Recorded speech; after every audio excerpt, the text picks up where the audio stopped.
যে আমরা এগুলো কোথায় কি খেলাবো, কি গ্রামে খেলাবো না শহরে খেলাবো? 68,000-এর অধিক গ্রাম আছে, 68,000-এর অধিক। এগুলো 68,000 আমরা ছোটকালে পড়ছি, এখন লেটেস্ট আমরা 68,000 ছিল, এখন এগুলো আরো বাড়ছে।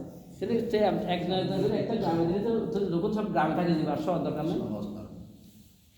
আমরা অন্তত আমার ধারণা অন্তত 10 লক্ষ চাওয়া ছাড়া আমরা কল্পনা করতে পারবো না।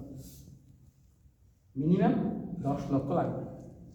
আপনি আপনি ক্ষমতা কীভাবে দেবেন যদি আপনি বিএনপি, আওয়ামী লীগ বা সোশ্যালিজম, সেকুলার, এই যে দুর্নীতিবাজ, যে এই যত ধরনের দুষ্ট লোক, এদের ক্ষমতায় বসায়, শেয়ার বসায় আপনার দিন কায়েম করতে হবে। আপনাদেরকে এই জায়গাটাও দখল করতে হবে, সমাজের কাউন্সিলের অফিসও দখল করতে হবে।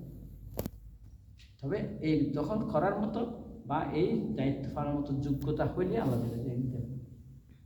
এখন এই খেলাফতের দায়িত্ব পাওয়ার জন্য, বাংলাদেশের খেলাফত প্রতিষ্ঠার জন্য বাধা আপনি আমি। আমার কথাটা বেশি করা হয়ে যাচ্ছে মনে, বাধাটা আপনি আমি।